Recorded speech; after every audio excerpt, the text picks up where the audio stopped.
Looks like we're live. Hello everyone and welcome to yet another recreational programming session with Azuzin.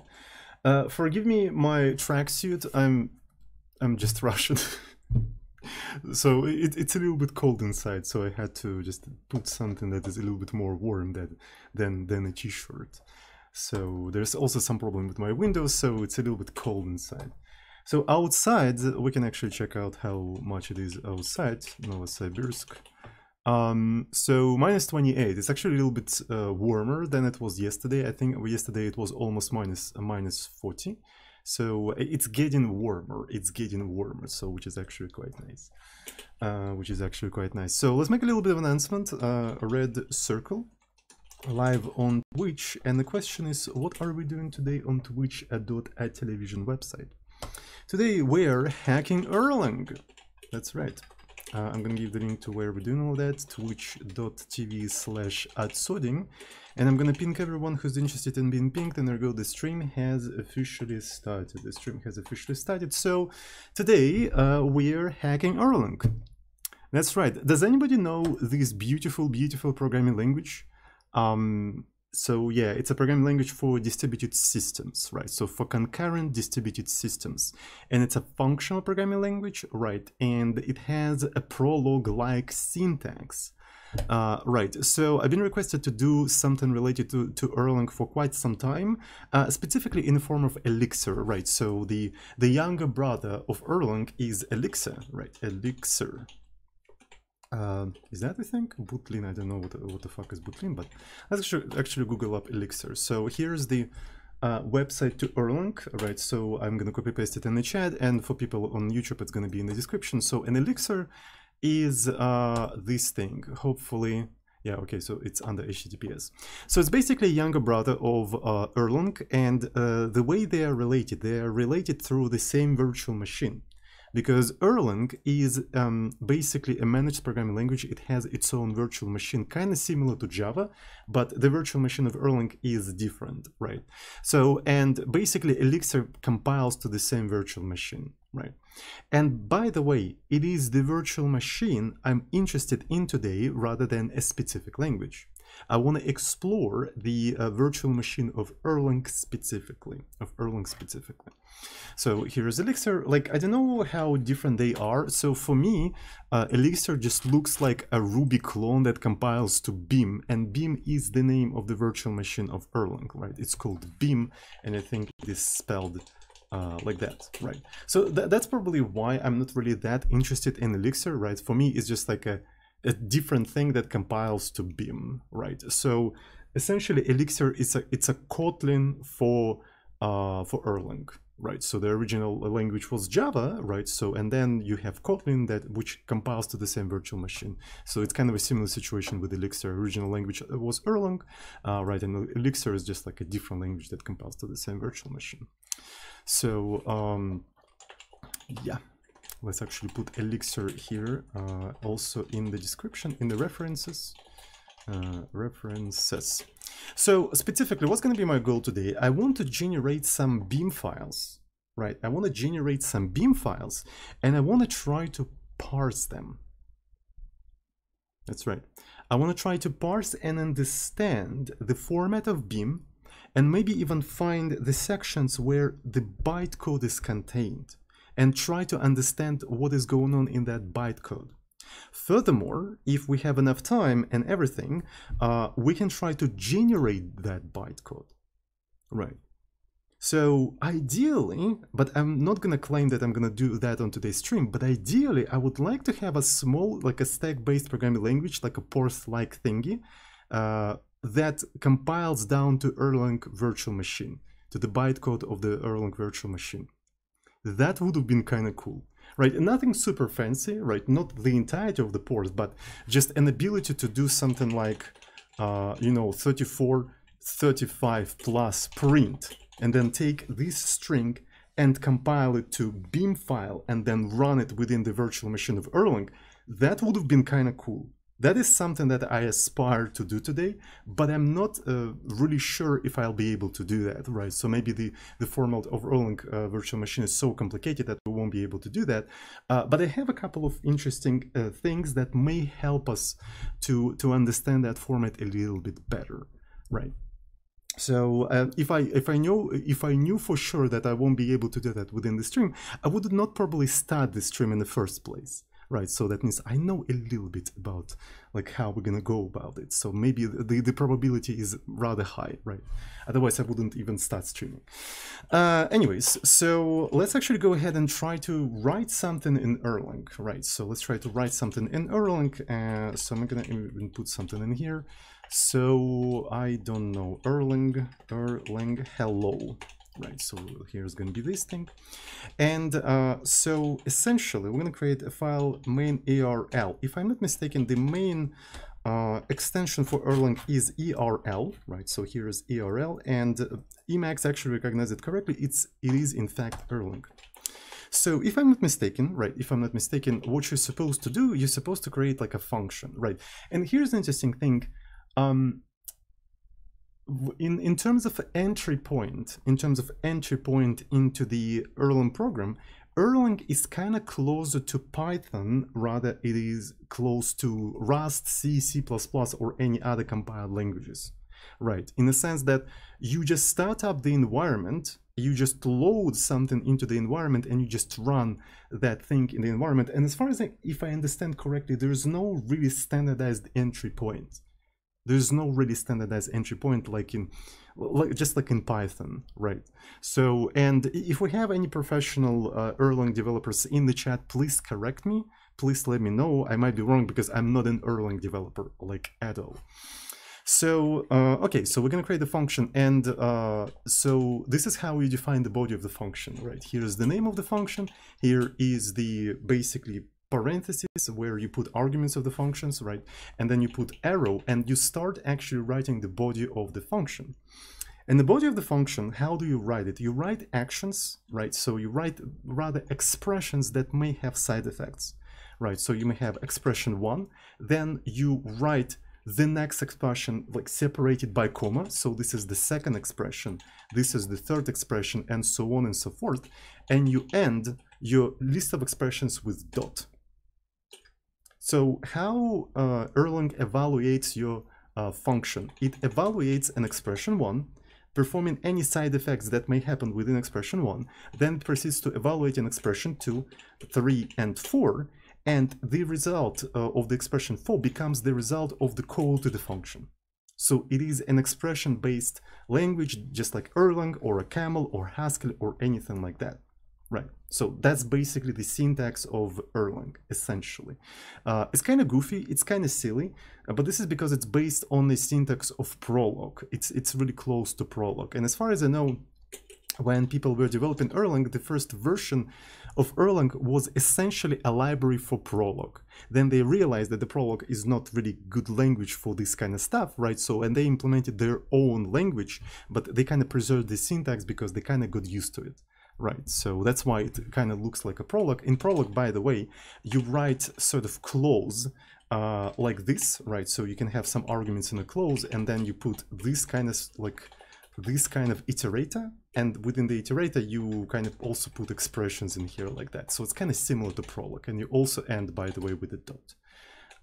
Right, so it kind of mimics the Prolog syntax, if I'm not mistaken. Okay, so if you want to write hello world, I don't quite remember how to write hello world or how to print things in Erlang. Is there something like print?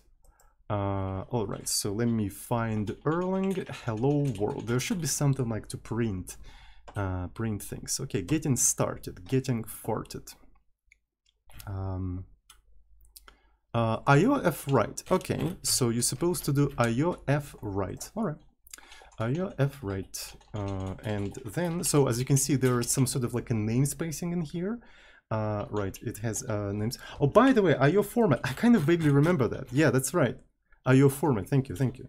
So let's do format instead. It's gonna be hello world, and there you go. So you put a dot in here. So if I understand correctly, Emacs has sort of like an Erlang shell. You can say Erlang shell. And there we go. So you can have an Erlang shell within Emacs. How about that? So it just, I suppose it just runs an external ERL, right? I'm pretty sure that's what it does. Right, so just runs external ERL and lets you put this kind of stuff within the thing. So the way you run the program, the first thing you have to do, you have to compile that specific module like this, right?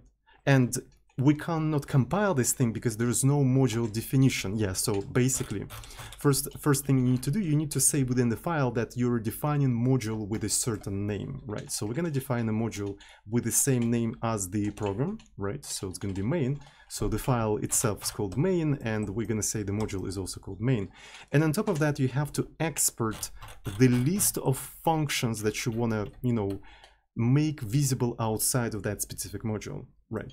So let's actually do export, right? And I'm going to say, okay, here's the list, and I have to say hello. And here comes an interesting thing.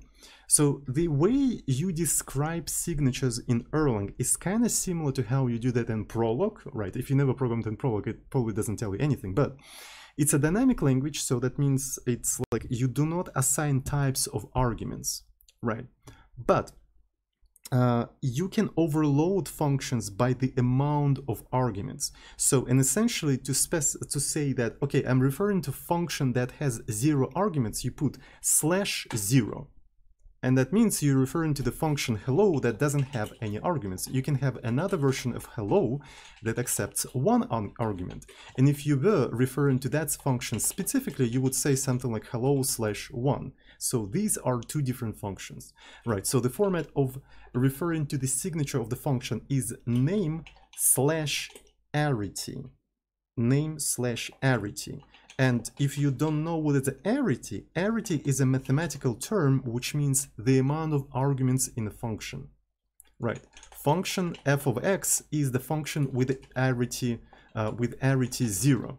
Function f of x of y is a function with arity, 1, and f of x of y is a function with arity 2, right? So you describe name/arity. So that's what you do essentially. And that's why I put /0 in there, because I indicated the arity. Number of arguments in math. Yes. So as far as I know, arity is a mathematical term that basically leaked into programming, right? So quite often the developers of the languages, of programming languages, use the word arity to describe the amount of arguments of a particular function, because that's how they do in you know, in math.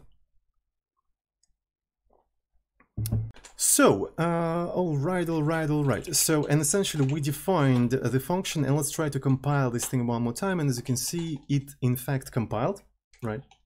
So then we can actually call the function hello like this, right? And as you can see, it says hello world.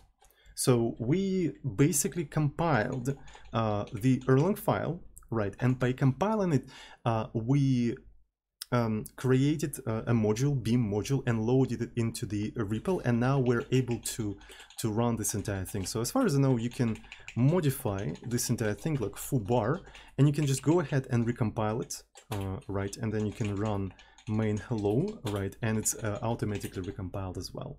So, and one of the sort of like a killer feature of this language is that you can reload modules on the fly without restarting the whole system, right? These days you can't really surprise anybody with this kind of feature because we had dynamic languages before, but Erlang is a very old language. It is a very old language. How old it is actually, Erlang? Let's take a look at Wikipedia. So at the time when it was developed, it was like a revolutionary idea of having a language that you can hot reload, apparently. So it's 37 years. It's older than Python, by the way. It is older than Python. As far as I know, first, maybe Python, I don't quite remember, but I think Python is around like 90 or something. Like it's even older than me. So yeah. It is even older than me. It's not as old as C, but it's still relatively old language. It is still relatively old language. So yes. But here's an interesting thing. After we did that C name of the module, look what happened.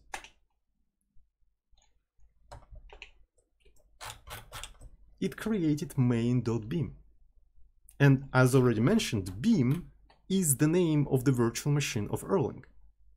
So we already can try to analyze the bytecode of Beam because it's literally in front of us near the source code of the main program, of the Hello World program that we just compiled.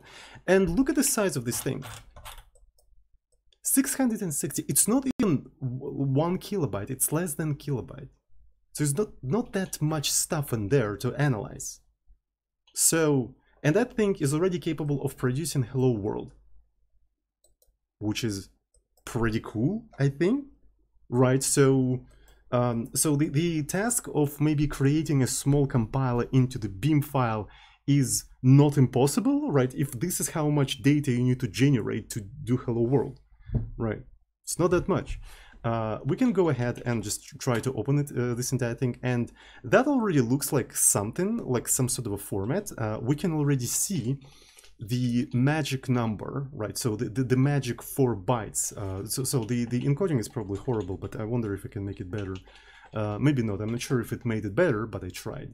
Right, so the first 4 bytes is 41, and this is probably the magic number for the bytecode file of Beam. Right. So another interesting thing we may notice is that after these 4 bytes, for 1, we have some non-ASCII 4 other bytes. Non-ASCII 4 other bytes. So, and we can take a look at them. So here they are. The leading bytes are 0. The leading bytes are 0, and only the lower bytes in here, they have something in there. So, which probably means it's some sort of a size. It is a very common sort of pattern for indicating some sort of a size within the binary file format. It would be nice to know what this specific size is equal to. What is this specific size is equal to? So we can try to do that. So we could do Python, but in Python it's not interesting, right? So what if we can do that in Erlang? We already have an Erlang REPL. Maybe we can, you know, do all of the calculations there. So Erlang Hex Literals. How do you do Hex Literals in Erlang? So this is a very interesting question. Or a version number. By the way, that could be a version number. This is also quite a common thing, right? It's also quite a common thing. So data types. Hex. I don't really see. So there's only hex. Maybe there's some examples in here. So yeah, okay. So this 65. No, this is probably character or something.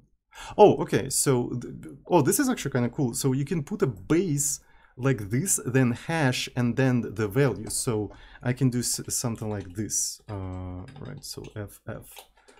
And yeah, there we go. So that's actually pretty cool. Can I have something like this? Yeah, I can even have like a very exotic basis, like 15. That's actually pretty cool. Right, so this is how you do this literal. And this is actually kind of cool. Look, in the majority of the languages, you can't start the number literals. You can't start the variable identifiers with a digit, because something that starts with digits is usually some sort of a number, and they kind of follow this convention, right? So the base comes first and it is a number, so you can't really confuse that with the identifier or anything like that. So, and it's actually super explicit. I really like that. I really like this syntax. I like it more than 0x, right, or maybe even 0b and stuff like that. It's a little bit more explicit. But anyway, so let's actually take this entire thing. Let's actually take this entire thing, and I'm going to copy paste it in here, and I'm going to say, okay, let's interpret it as this stuff. So what is this? What is this? Can I... that is bizarre. Why doesn't it work if I do something like C? Oh yeah, okay, I'm an idiot. I'm supposed to put a dot at the end of the expression, that's why it couldn't. Okay, 652. 652. The size of the file is 660. If we subtract this thing, we get 8. We get 8. which is literally the size of the whole file except the magic and these 4 bytes that denote the size of the file. So it's basically the amount of bytes until the end of the file. We already figured out first 4 bytes of the format without having any specifications. We already figured it out. So you see, we don't have any specification. I don't even know where specification is, right? So, but we already figured it out. So not bad. So the next 4 bytes is another magic, right? So, which probably means that this entire file consists of different chunks, right? And that sort of magic indicates the type of some sort of a chunks, right? And maybe those chunks are like the chunk of data or the chunk of code and stuff like that. And we can see ASCII data within the file format. We can clearly see all of that. So there's definitely some ASCII data. There's definitely some binary data, and it's all very, very much clear. So the only thing we need to do, we need to just understand what the hell is going on with this file, right? So I don't think we can go much further without proper specification, right? So we need to download the proper specification of this file format somewhere, right? So that's what we need to do to proceed. How do you know if it's not some constant and by chance it relates to the size of the file? The probability of that is extremely low. Okay, good. So here's the thing. There is a very interesting piece of documentation online, and it's called the Beam book. Right, it's called the Beam book. So let's try to find out. And it's basically a description of the Erlang runtime system ERTs and the virtual machine Beam. And it's kept relatively up to date. So the last modification 7 months ago, right? And there is an online version, right? So it's literally a book, actually. It's an online book. So you can find it in here. I hope I can open this entire thing. Okay, so there you go. I'm not sure if there is like a dark version of this entire thing, but you can find this thing in here. And for people who's watching on YouTube, potentially, I'm gonna put it in here. So the Beam book. So this is the Beam book. And there is a very interesting chapter within the Beam book. Beam book.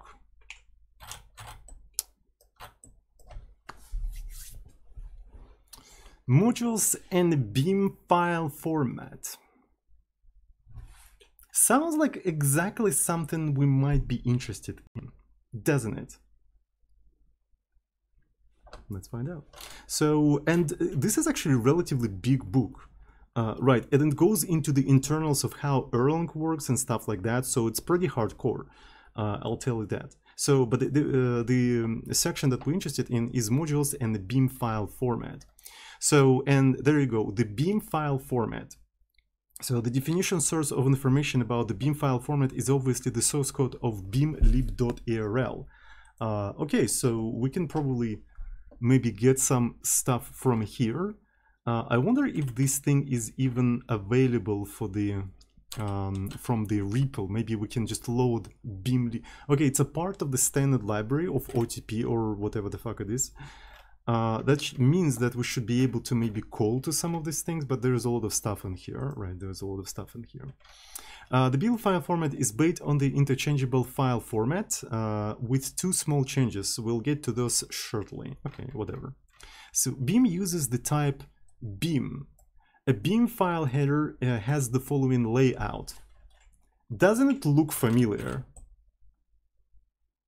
So we have some sort of an interchangeable format header, if header. So it's a for1, then size, and then Beam again. So it's also big engine, right? So yeah, and it uses like a very interesting format. So it's something from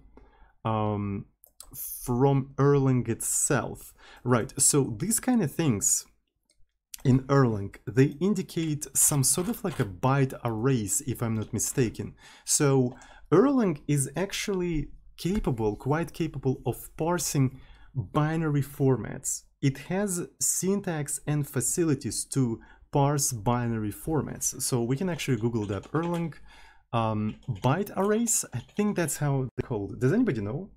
Right, does anybody remember? So there's byte arrays or something like that. So there are arrays, maybe bit arrays.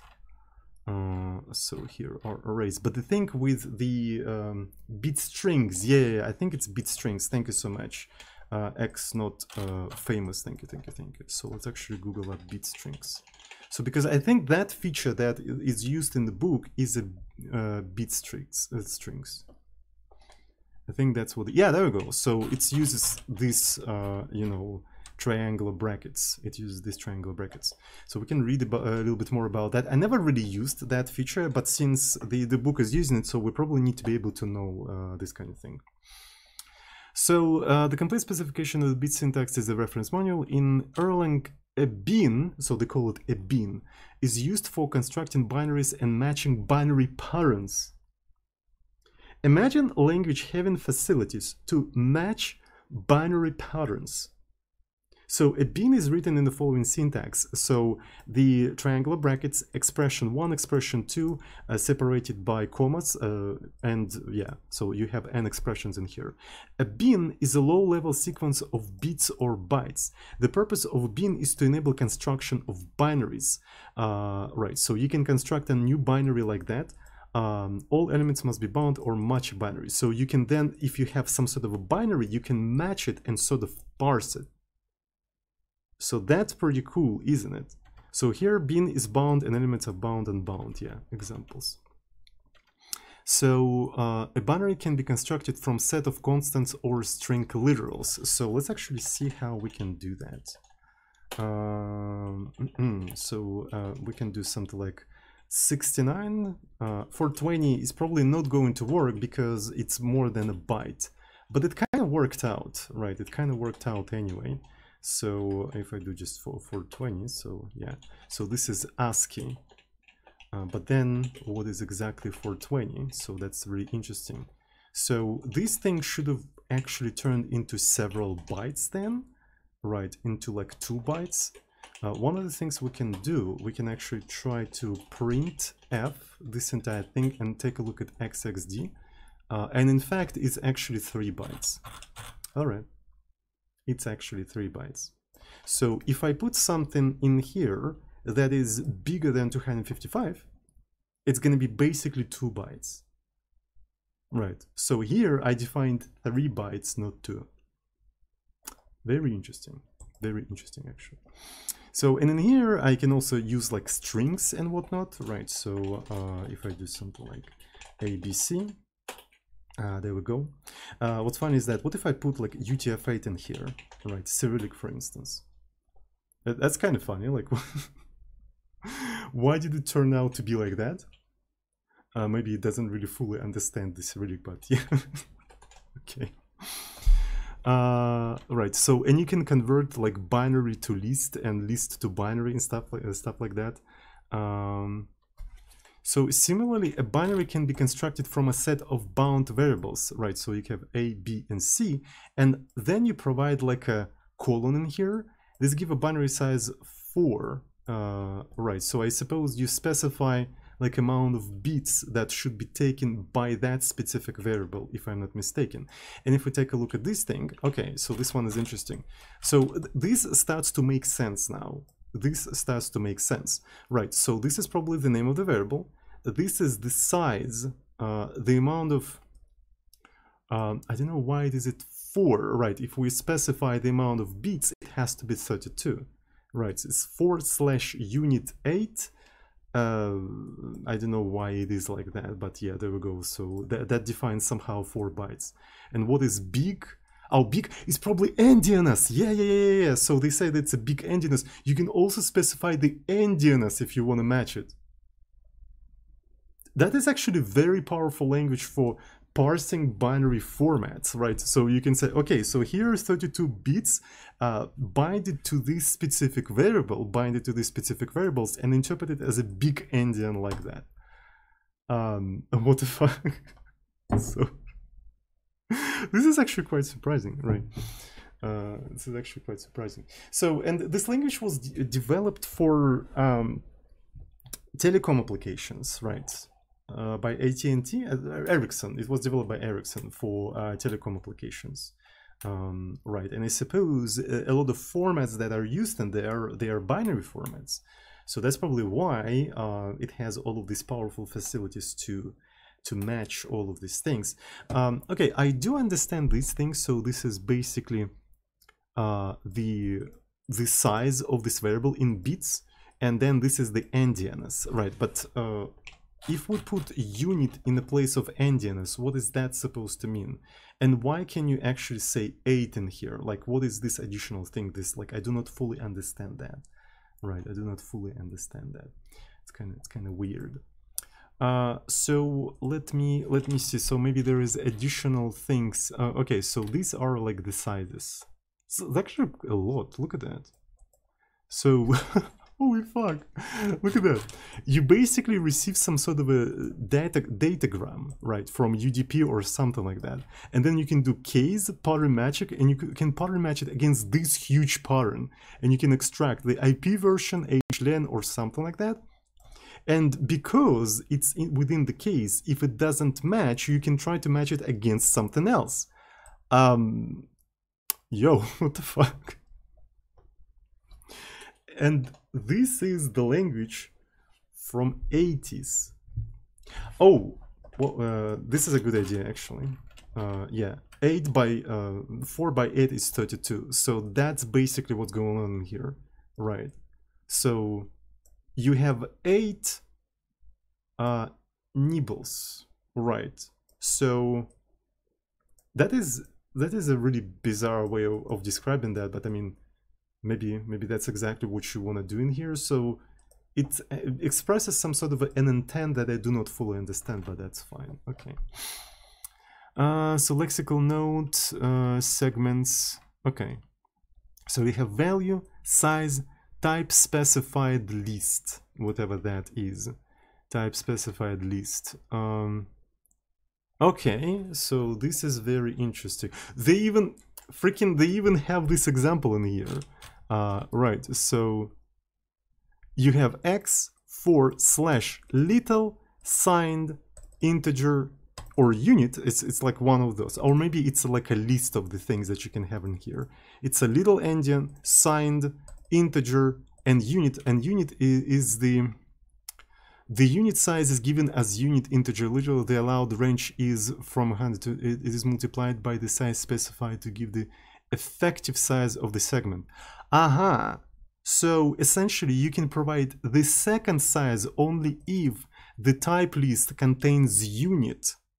Right. So it is the unit and you have 8 units in here. All right.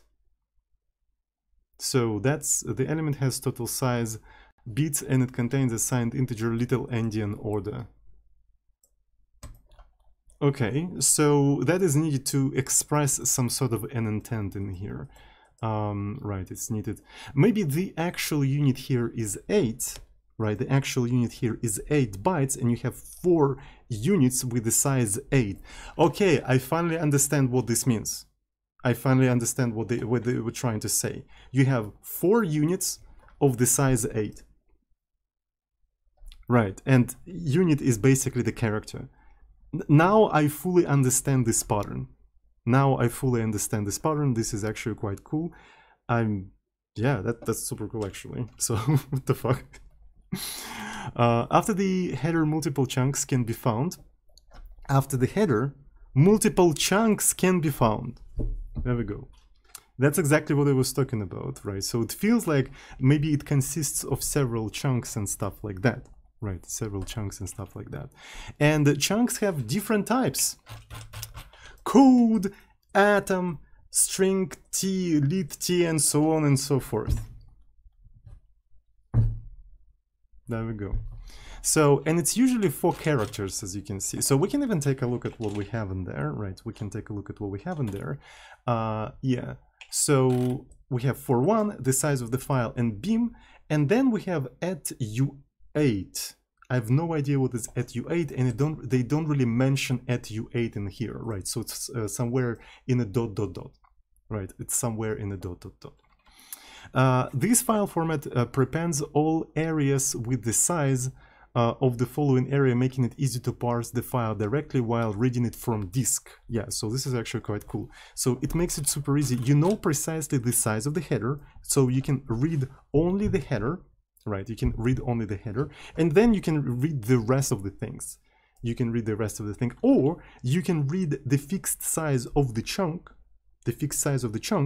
and then you know how much more you have to read after that and what kind of chunks you have in here. And that makes it actually super easy to skip the chunk, right? So you read the chunk header, you see by the type of the chunk that this is not something you're interested in.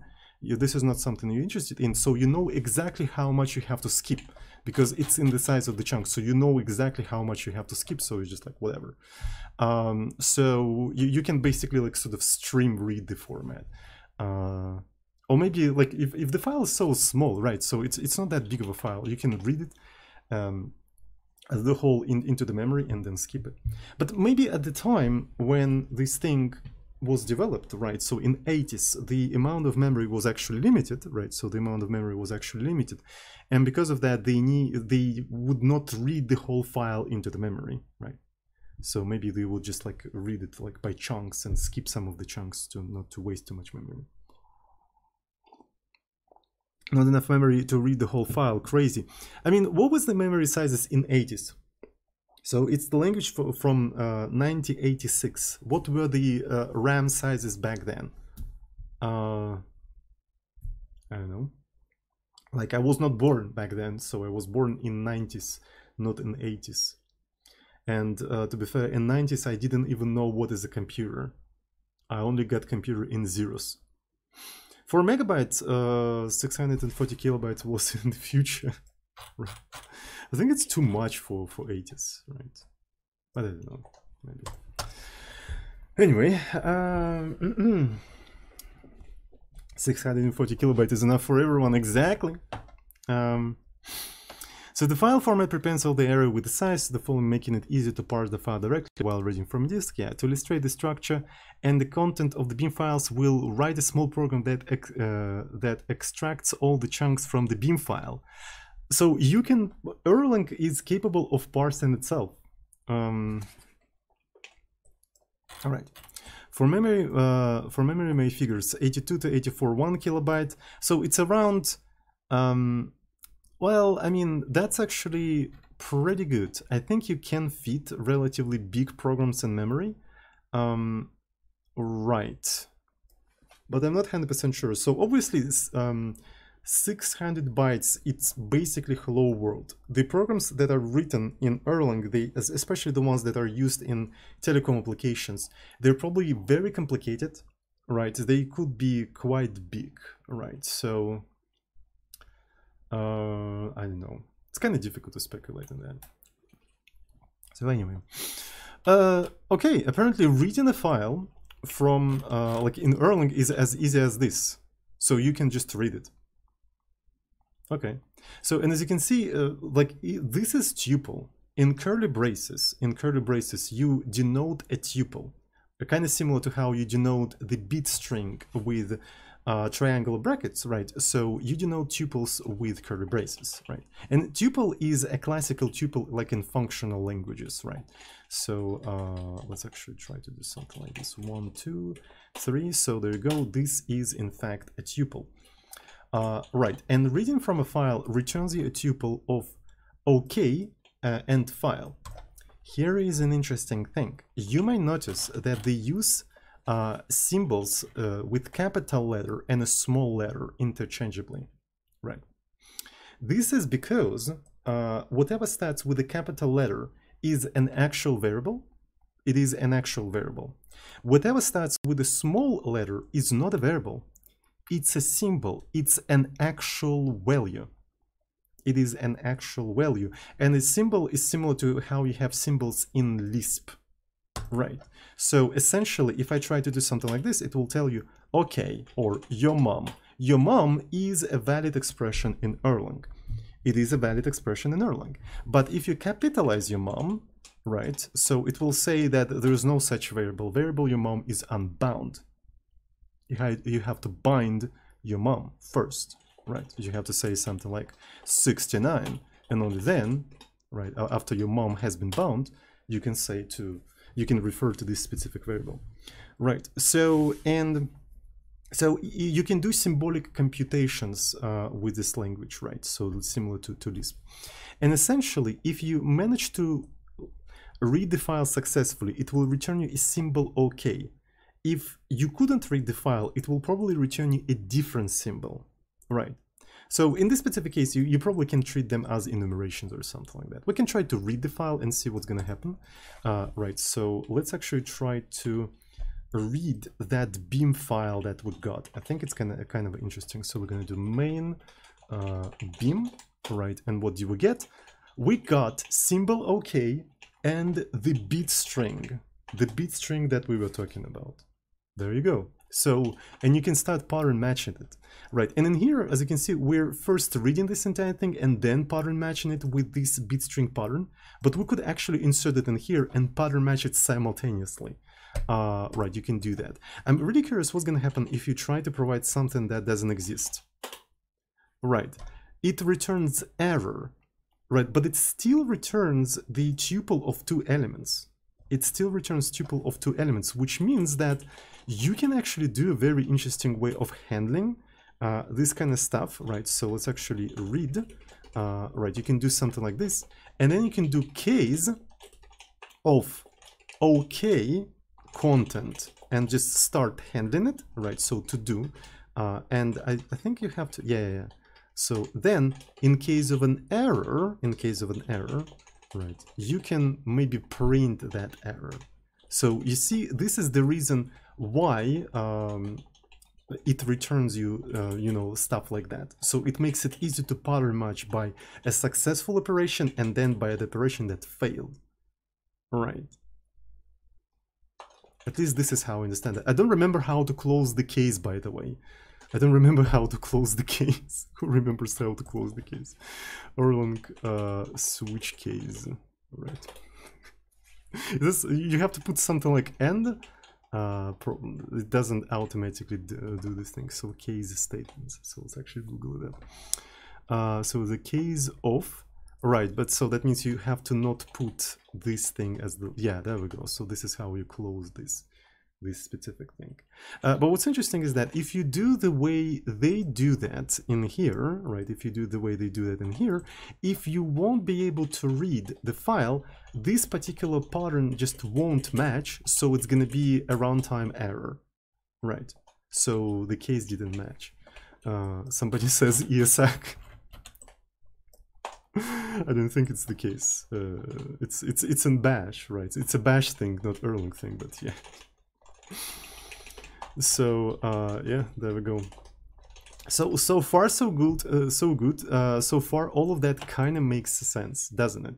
So far all of that kind of makes sense, and as you can see here, we're just pattern matching this entire stuff, and then we can return the size, right, the size and the chunks, right? You can even actually say, okay, this is binary, so it's going to be the rest of this stuff. Right, is going to be the rest of the stuff. It's pretty cool.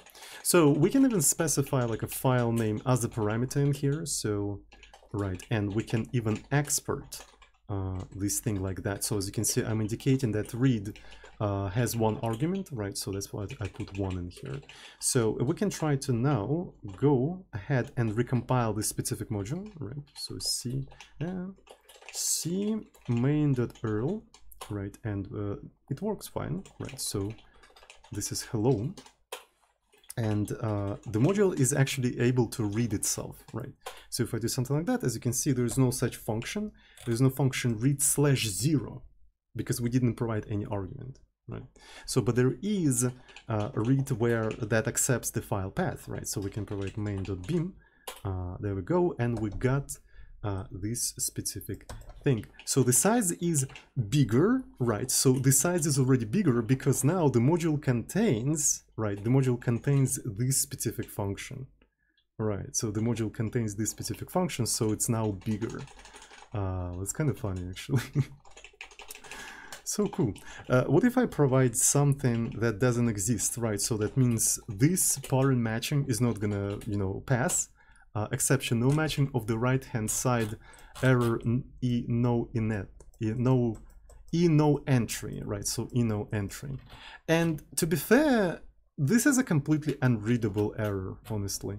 If I saw an error like that, I would be, what the fuck is that? What the fuck is that?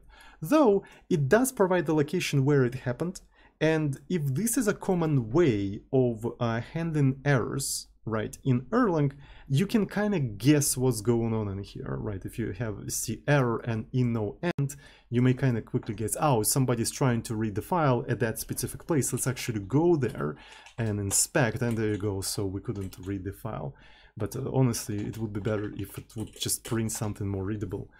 But to be fair, as far as I can understand, this language was not created for writing like end user applications, right? So you wouldn't write a user application that you would install on a desktop machine or something like that. It was written for servers, right? So and for servers, right? So maybe you know, user-friendly error messages are not important. So what's important is the developer-friendly messages, right? You know what I mean. Though, to be fair, that message is not developer friendly either. So, yesu. So, and then we also have different chunks in here, right? So then we provide the size and we provide the chunks and stuff like that. To be fair, I ran out of tea already. I kind of ran out of tea. And it's getting a little bit cold in here. There's a reason why I'm wearing a tracksuit right now. Not only because I'm Russian, but also it's because it's a little bit cold inside. So I need to refill my tea. I need hot tea, right? I need hot tea to survive. And so let's make a small break. And after the break, we're going to continue parsing this entire stuff and exploring this format. So far, so good.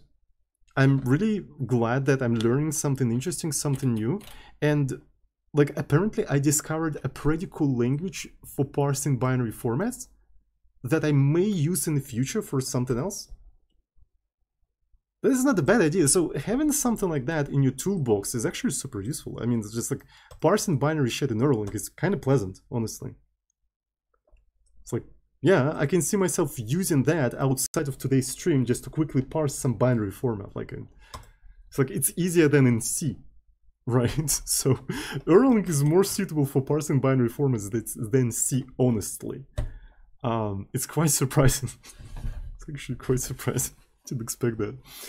So anyway, let's make a small break and all right. So let's go ahead and try to maybe separate the Hello World program and the program that we're going to use for parsing that Hello World program, right? Because I don't really like the fact that, you know, the program is changing as I'm developing the parser for it, right? So I think I want the test data to be stable, right? So let's actually separate all of that stuff in here. So I'm going to create hello.erl, and the module is going to be basically hello. Right, and we're going to simply just export the hello function, right? So we're going to export the hello function, and this is going to be the read, and there you go. Here is the hello. And what I'm thinking is that I want to rename main to something like beam. Right, so you have a beam, which is responsible for parsing and stuff like that, and you have hello, which is responsible for just printing hello world, right? So that is basically it.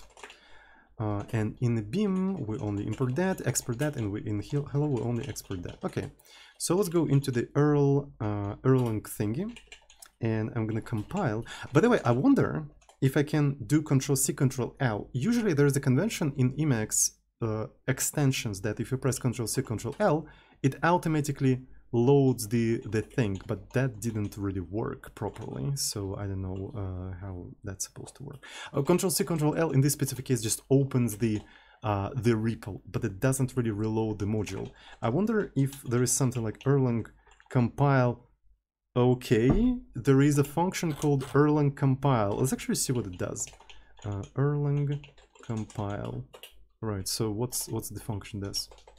Control-C, Control-K. Right, compile module in current. Okay, so that makes it actually super easy to do. And it's just like erlang-compile function. This is actually cool. Okay, so Control-C, Control-K.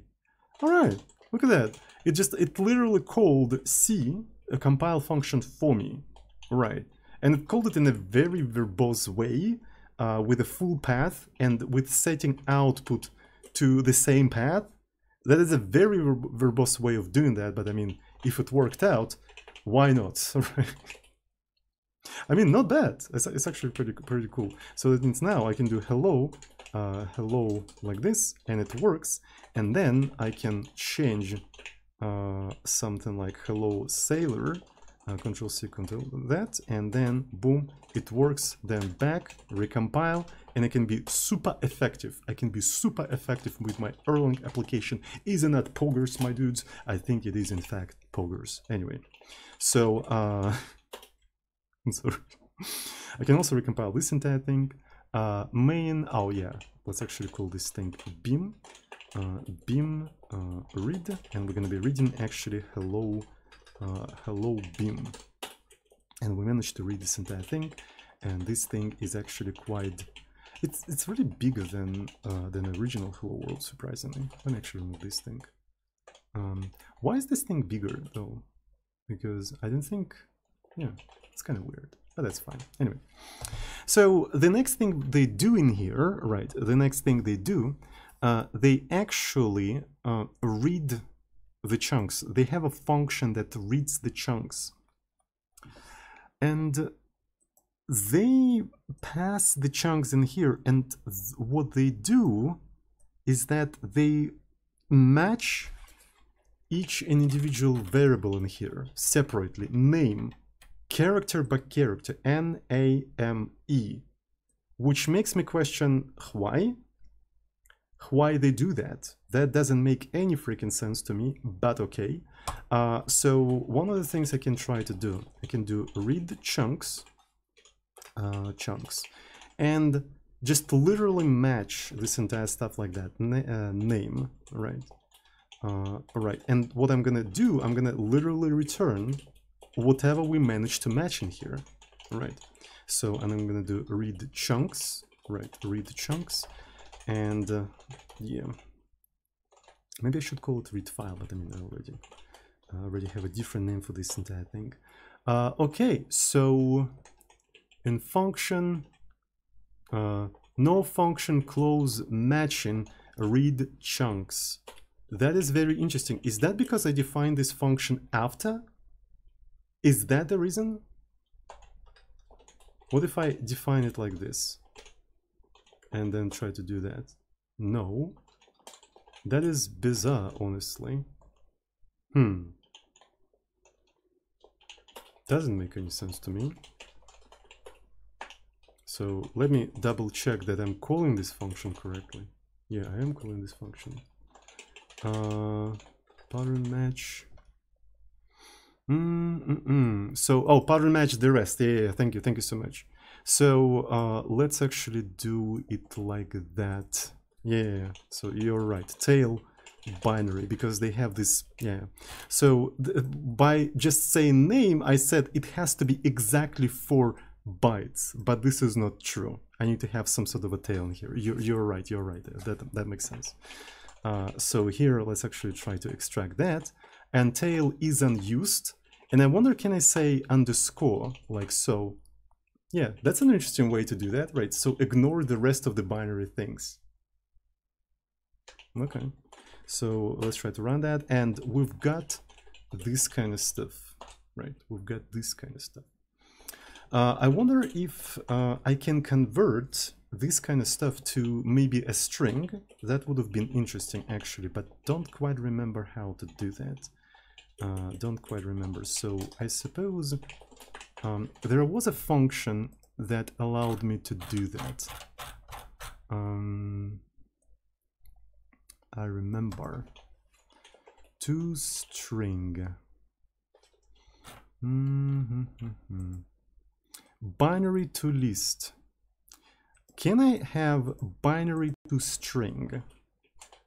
Something like binary to string. And in here I do 69, 69, 69.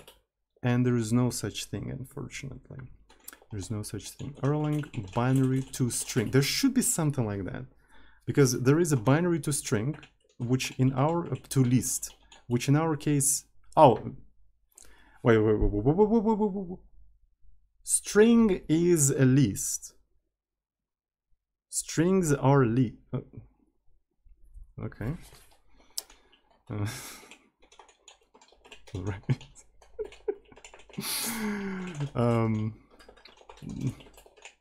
Oh, it even highlights it like that. Look at that. So read that at U8. 8U8. Interestingly, what we probably want to do, we want to try to accumulate different names of the chunks, right? And what's funny is that they're in the book, they're using recursion to do that, right? So after the chunk name, we have the size of the chunk, and we know how much we have to skip, right? We know how much we have to skip. And align by 4, align each chunk on even 4 bytes. I'm not sure how useful that is, but I mean, yeah. Anyway, so an idea is, like here I have an accumulator, right? So here I have an accumulator, and then I set the accumulator to empty list. So this is sort of like a recursion that is tail call recursion, right? With an accumulator and stuff like that. And here is an interesting thing. Read chunks has 2 clauses, 2 patterns. It's kind of similar to Haskell in that sense. It is kind of similar to Haskell in that sense. Right, so essentially we consider 2 situations when we have this specific pattern in binary and when we have nothing in binary. Right, and as soon as we have nothing in binary, we probably want to return an accumulator. One of the things they do in here, they actually reverse an accumulator, because if you do recursion with accumulator like that, you get stuff in a reversed order. So because of that, they like to do lists reverse in this case. So we have to probably do it something like that, right? There we go. Oh, and by the way, when you have several sort of patterns per function, you separate them with semicolon. Right, so you indicate that this is basically a definition of a single function. It's a definition of a single function, even though there's several patterns in here. Right, so first pattern, it's when you have something in here, right? So you have something in here. And this pattern is when you actually exhausted all of your input. And what we want to do in here, in my opinion, we want to collect all of the names of the chunks. We want to collect all of the names of the chunks. And essentially, I want to continue the recursive call, read chunks with a tail, but I need to skip the size amount of bytes. Is this polymorphism? Polymorphism is kind of like a overused word that doesn't really mean anything anymore. When you say polymorphism, what exactly do you mean? Right, so what exactly do you mean? Depending on the context, people use this word to describe absolutely different things, actually. Right, absolutely different things. Somebody says this is a pattern matching. Yeah, it is true. This is a pattern matching. But whether it is a polymorphism, I don't know. What do you mean by polymorphism? So how can we skip a certain thing? So they use align by 4 bytes, and I don't really freaking understand why you need this kind of function, honestly. I don't really understand why you need this kind of function. So you have a size and align each chunk on even 4 bytes. Do they even say anything about that? I think we need to read about this kind of thing. So after the header, multiple chunks can be found. The size of each chunk is aligned to the multiple of 4, and each chunk has its own header below. aligned to the multiple of 4. Okay. So, okay. So it gives you the size in bytes. Right, it gives you the size in bytes, but then at the end of the data, right, so let me actually do that. Right, so you have the size, then you have data, which is the chunk size, and then you have additional padding from 0 to 3 to align it to 4 bytes. So, but the chunk size contains the actual size in bytes, but then you always have to keep in mind the padding in here. I guess it makes sense, right? It's kind of an interesting way to do that, but yeah. So you take the size, yeah, and this is very interesting formula, by the way. This is a very interesting formula, how they align this kind of stuff to 4, right? So let's actually see. So let's take a look at this formula that they use. I might actually copy paste the entire formula in here, right, like so. So how do you do? Oh, this is how you do comments in here. Imagine you have, you know, bytes. So here are bytes. So what does it mean aligned by 4? Right. So let's split all of the bytes into groups of 4. Right. Let's split all of them into groups of 4. And as you can see, it's divisible. The amount of bytes is divisible by 4. So everything is aligned by 4.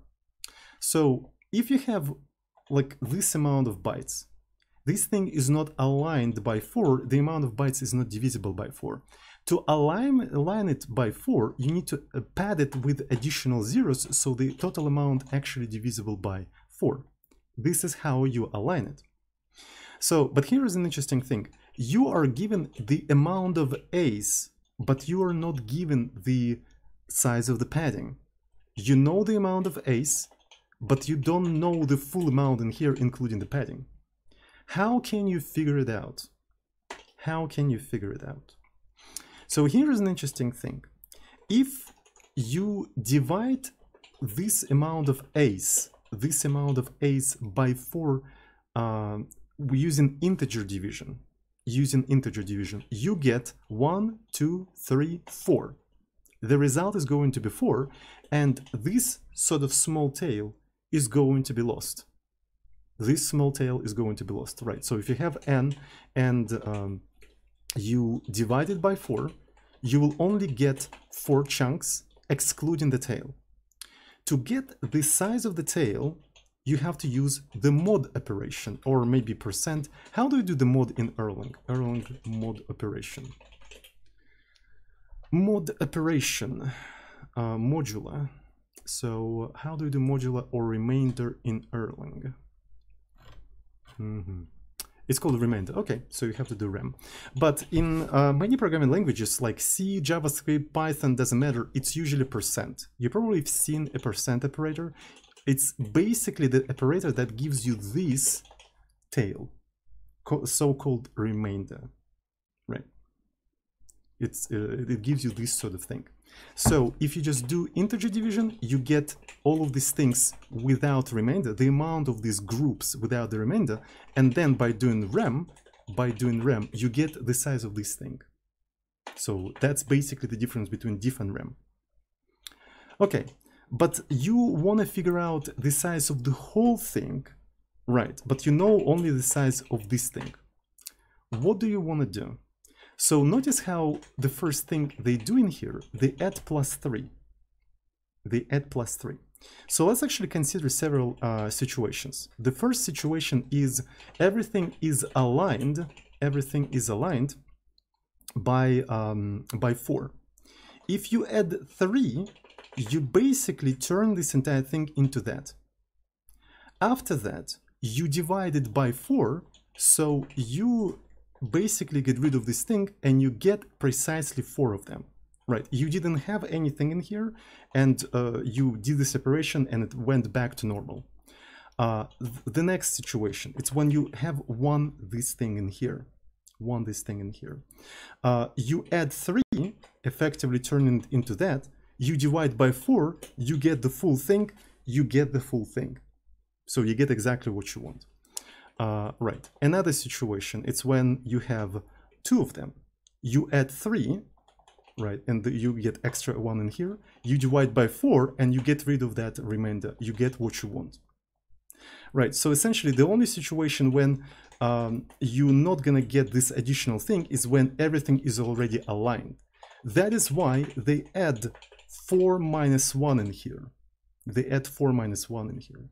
Right, so basically they extend this tail, so then after the next division, the extra stuff will be removed away and you get exactly the full size, including the padding, including the alignment.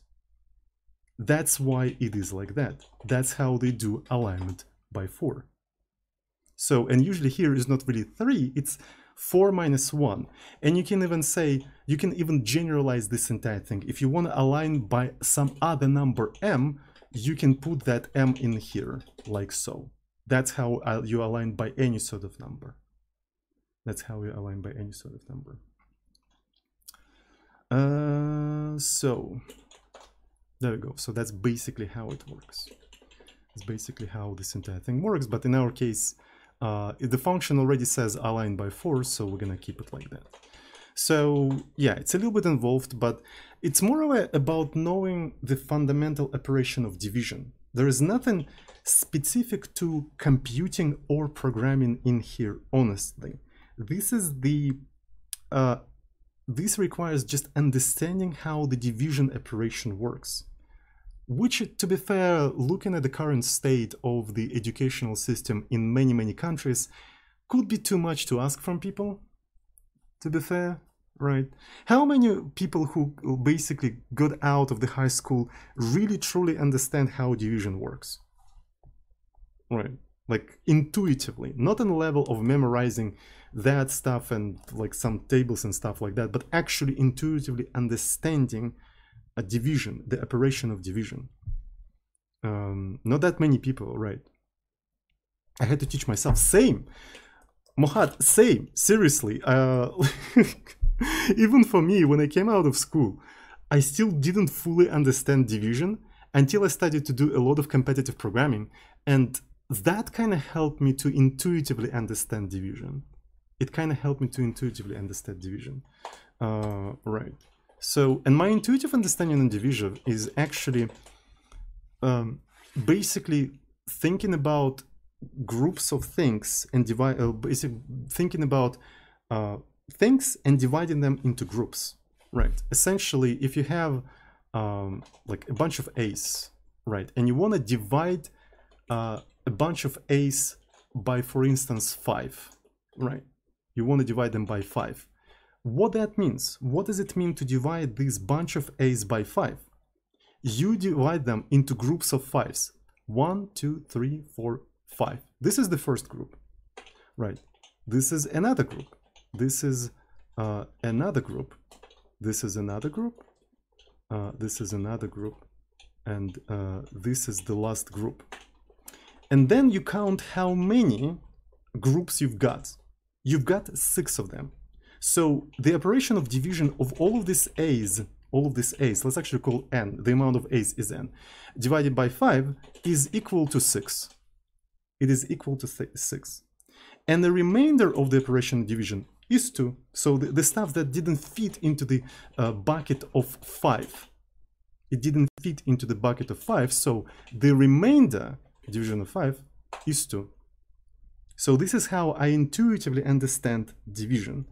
Right, and what's funny is that you can, this operation is sort of like interchangeable in the sense that you can divide this thing by 6 and you will get 5.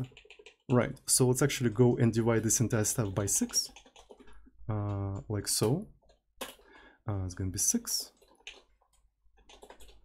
And I really recommend to actually play with sort of like objects. Playing with actually tangible objects that you can like move around and shuffle, really helpful in understanding this entire thing. You've got 5 of them. And what's funny, the remainder, still the same.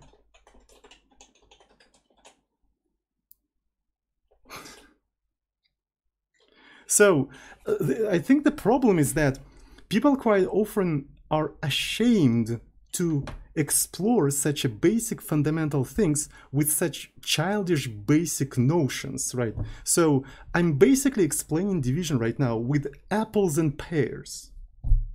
With apples and pears, literally. It's just instead of apple and pears, I'm using A's, but I could replace them with apples and pears.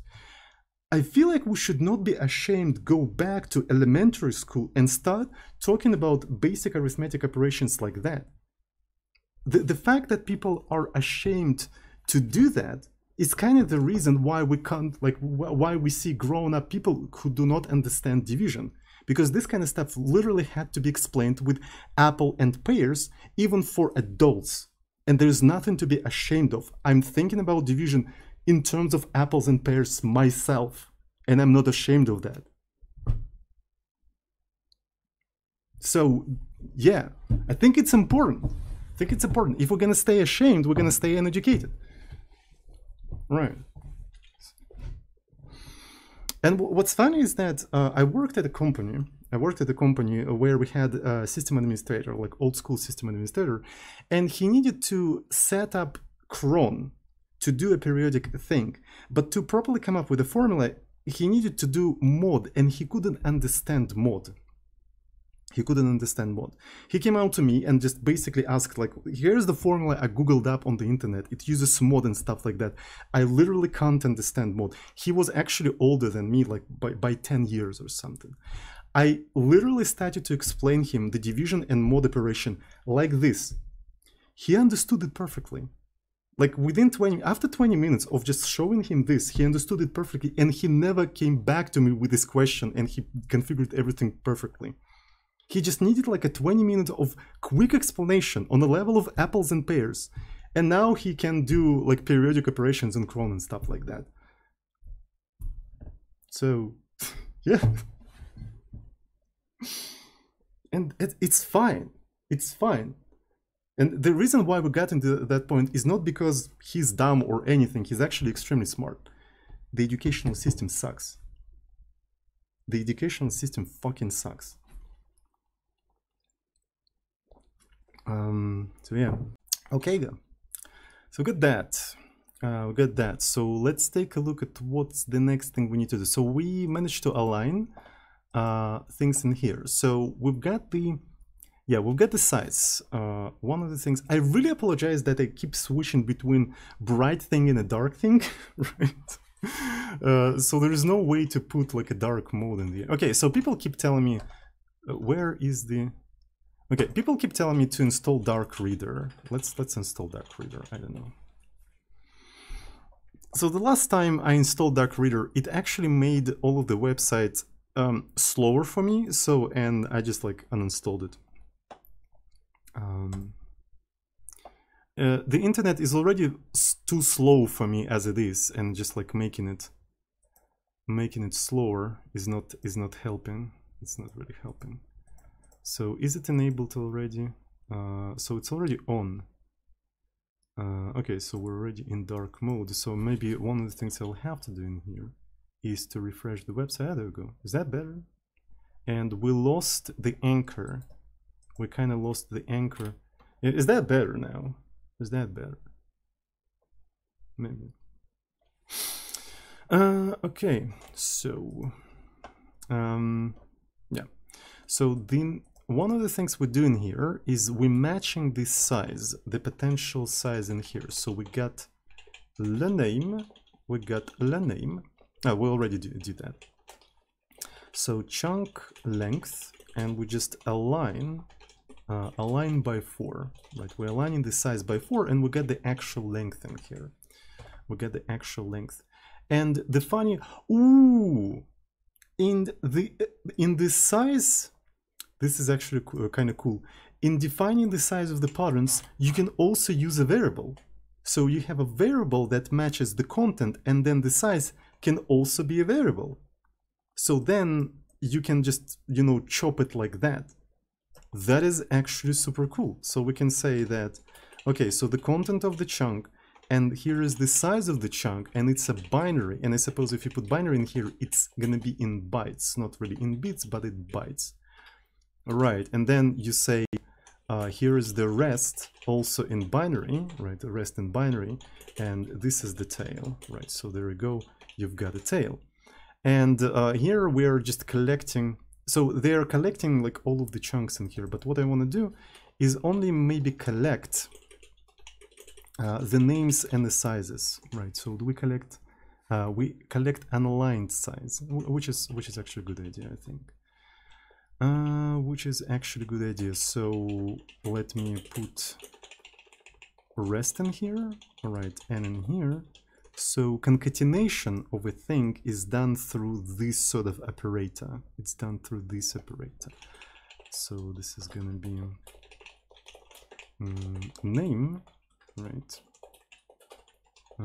Right, and this is the size. All right. So, and as you can see, we're calling to read chunks recursively, right? There's no loops in Erlang.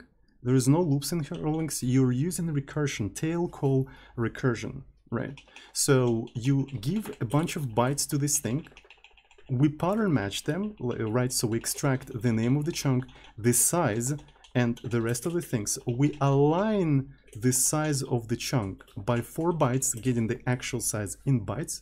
Then we take the tail, right? Then we basically skip the chunk, the length of the chunks, and we continue the recursion, basically collecting all of these things in here, right? So it's kind of like how you would do that in Haskell as well, right? So you parse things in Haskell in a similar way. You do that in a similar way. So that's actually kind of cool. All right, so can we now recompile this entire thing? So it didn't like, oh yeah, because I actually provided this kind of stuff in here. So variable chunk is unused. Okay, so that's fine. We can just put something like stuff in here. What else do we have in here? Read chunks, function read to. Function already defined. This is because I have to put semicolon in here, right? Because it's part of the same definition. And there we go. We managed to do that. So, okay, we should be able to now try to extract all of the chunks from the beam hello. And here are all of the chunks. Here are all of the chunks, which is actually kind of cool. So we can basically take the size of the file and the chunks in here, right? So here are the chunks, right? And what's the lists length? Is that how we do that? How can I get the length of the lists? All right, if we take a look at these things, so can I see all of the functions within this stuff? But maybe there is a function specifically for length of this Erlang, length of list. There should be something like that. So here is the module for lists. There should be something for length. Is it just len? Or maybe it's size. Maybe it's size. Length. Flat length. Equivalent to... Oh. But I mean... It's just length without any module. Okay. Alright, so we can do length. And... boom, 13 chunks. There's literally 13 chunks within hello world. Right. So, and there's a chunk at U8, which contains 55. Another chunk is code 75. And to be fair, maybe the chunk that we're really interested in is the code. Right. Maybe the one that we're interested in is the code. I want to see the byte code. And stuff like that. All right, so maybe I'm going to include the chunks. Maybe I'm going to include the chunks into like the actual content of the chunks in here. I think it's going to be very, very useful. So we have the name, the size, and the chunks, right? So let's actually try to recompile this entire thing. And let me try to read this entire stuff. Right, so there we go. Here is the code, and we have some interesting stuff in here. So here are all of the chunks. It's pretty cool, honestly. It's actually super cool. So let me maybe close some of the stuff in here. So I don't care about that. What's that? It's a mod operator. Yeah, now yeah, because of the dark reader, everything is extra slow. Like I'm just like opening it up. Look how much time it takes to just color this entire thing. That's why I removed dark reader a long time ago, right? Because it's just like, it just makes my computer slow for no reason. Is it even worth it? I don't freaking know. Anyways, so I suppose the next thing we need to do, we need to take a look at some other tables. So here is the like list of the chunks that we got in here, so nothing particularly special. So atom table chunk, either the chunk named atom or the chunk named @u8 is mandatory. Right, it contains all atoms referred to by the module, right? And atom, if I understand correctly, it's the symbols. So these things are not called symbols, I call them symbols. They are called atoms actually, right? And I suppose that's basically what they are. And if I take a look at the atom chunk, right, so it has the name atom. Let's take a look at some of these things. So it's called 8u8, so here's that one. And apparently there's only one in here, right? So yeah, so there's only one 8u8, and there's no atom, right? Okay. Maybe 8u8 is the one with UTF-8 encoding, right? Maybe something like that. I don't know really. So it has atom and the size, and then number of atoms, right? So it contains number of atoms, and basically the list of atoms, right? The list of atoms. So length of a single atom is byte, a single byte. So which means that the length of the atom cannot be bigger than 255, right? So yeah. So then the atom name, atom length, units of 8. Okay, so basically the you know, the characters, and it is repeated. This entire stuff is repeated by the number of atoms. That's a very interesting pattern, by the way. That's a very interesting pattern. So you can repeat groups of things.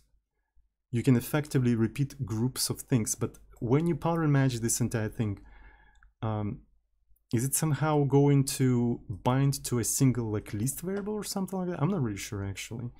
And then you have padding, because this entire thing is padded to, you know, to 4. The format of the 8u8 chunk is the same as above, except that the name of the chunk is @u8. Okay, so this was just atom. Let us add a decoder for the atom chunks to our beam file reader. We can try to do that, but I'm not really interested. The stuff I'm interested in is actually code. Right, I'm interested in the code. The chunk name XPT, export table, is mandatory and contains information about which function is exported. Okay, so that's very cool.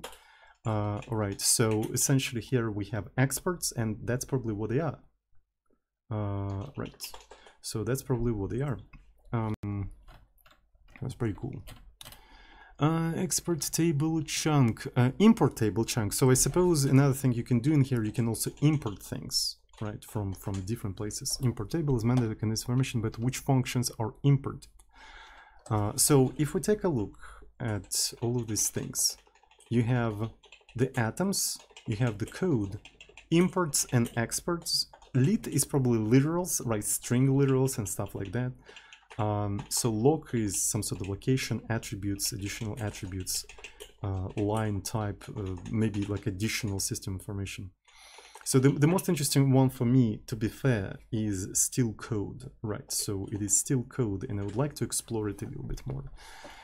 Code chunks. Okay, so here's the code chunk. The chunk named code contains the beam code for module, and it is mandatory. The format of the chunk is name, size, subsize. There is some sort of a subsize. Instruction set must match code version in the emulator, right? So there's different instruction sets and stuff like that. Opcode max, label count. Oh, labels are probably the things that you can jump to or something like that, because it's sort of like assembly, right? So function count, code, so the actual code, chunk size minus subsize, all remaining data, and the padding to 8. All right, so let's actually read what is a subsize. The field subsize stores the number of words before the code starts. This makes it possible to add new information fields in the code chunk without breaking all the loaders. Huh. But how big it is? So, oh, you can decide. You can actually, okay. Huh. That's very cool. So, and the question is how this this is actually quite funny. So yeah, you can add additional things and stuff like that. Okay. Right, so this is the code, and chunk minus SubSize, right? So you skip a little bit, and all right, I'm sorry. SubSize. The instruction set field indicates which version of the instruction set the file uses. The version number is increased if any instruction is changed in an incompatible way. The opcode max field indicates the highest number of any opcode used in the code. New instructions can be added to the system in a way such that all the loaders still can load newer files as long as the instructions used in the file are within the range that the loader knows about. Makes sense. Huh, that's an interesting. They're using very interesting trick for maintaining backward compatibility. Right. I should probably take notes of that, right? So the next time I'm developing my virtual machine, so these are actually pretty cool ideas. Right, this is actually pretty cool ideas, right? So we have additional, like, extra space for future fields, and also maintain that opcode max, right? So you can add additional things, but your file might be using like a smaller range, and it's totally fine. Right, so that's pretty cool. So the field label count contains the number of labels so that the loader can pre-allocate a label table of the right size in one call. The field function count contains the number of functions so that the functions table can be pre-allocated efficiently. Yeah, okay, so that makes sense.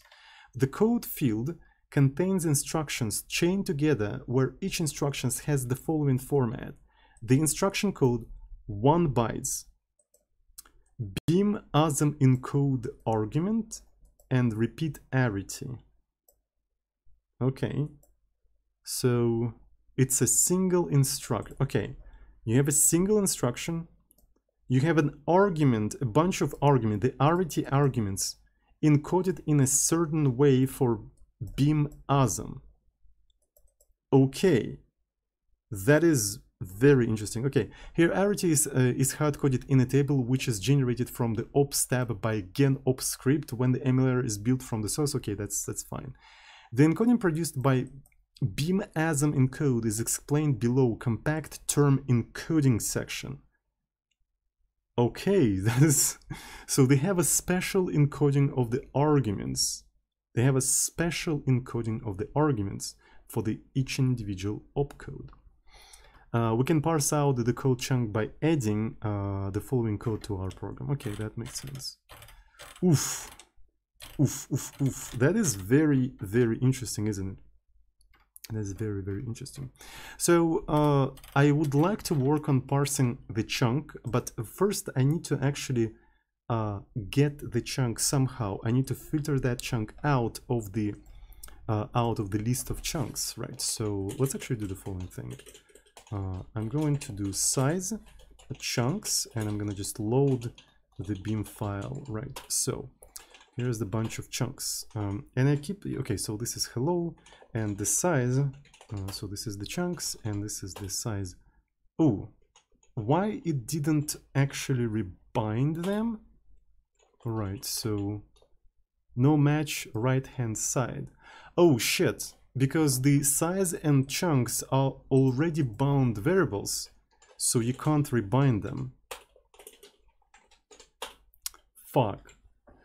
This is something that really sucks about Erlang. Immutable, but this is not about immutability. This is not about immutability, it's about shadowing. Right, so shit like that is actually fine, for instance, in Rust. Right, so in Rust you can quite easily just do, why didn't you enable Rust mode, Emacs? Stupid Emacs. Right, so you can have this, right, and then you can have x plus 35, All right, and then you can have println x. And if I'm not mistaken, this is totally fine in Rust. So let's actually wait for Rust, for instance. No mutability, by the way. No mutability whatsoever. So, and, right, you see? So where is mutability? I'm not talking about mutability. I'm not talking about mutability. I'm talking about shadowing. Right. So Erlang could have just allowed that. It could have just allowed it. It could have just allowed it. It didn't allow that. That sucks. So yeah, what I'm thinking is that I need to Google that. Erlang. Right. So unbind variables in repo. How do you unbind variables in interactive Erlang shell? Because this is another thing that sucks about a dark reader. So unbind. So when you unbind, well, forget the value. What's the syntax? What should I do in? Okay, this is a bad response. So fa, okay, a variables unbound b, f, okay, b, unget. Use f and f var. Don't get it. So you assign this thing fa variables unbound. Is f something from Erlang? fx, or am I? It freaking is! Holy shit, they called built-in function f. That is insane. It's just, I'm looking at the examples and I'm thinking f is just a random name, you know, like foo bar. And my brain just farts so loudly, like, you don't, what? What am I even fucking looking at? It's just like, oh, it's a built-in, holy shit.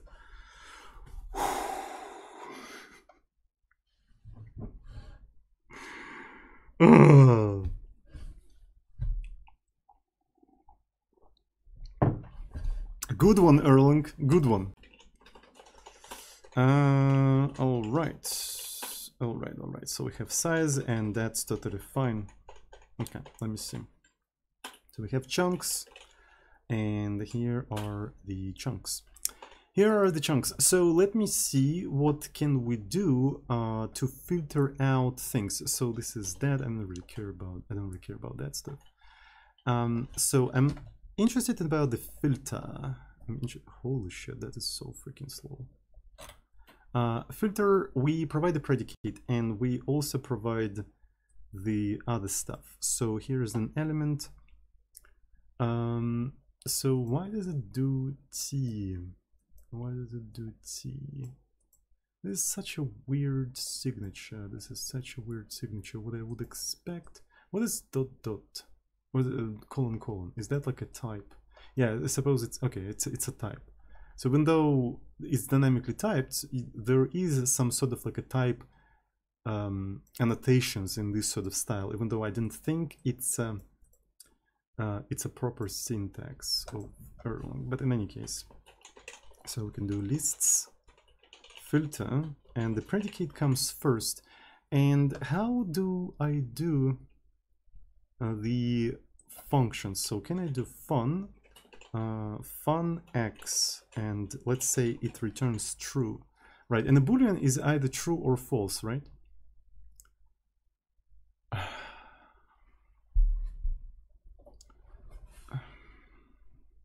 It's either true or false.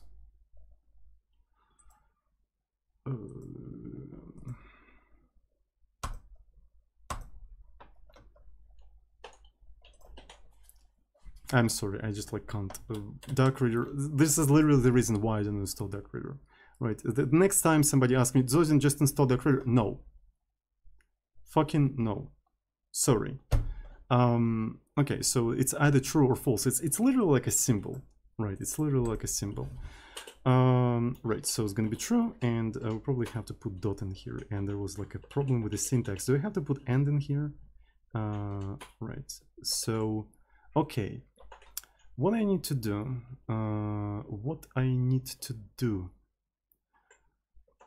so I probably have to maybe put semicolons in here. Okay, Erlang anonymous functions. Erlang anonymous function, can rare some functions in here. Yep. Show me an example. Okay, so you just put and in here. All right, so yeah, that's precisely what I did in here. I think it still says that I have a syntax error. Okay, so and if I put false in here, it returns nothing.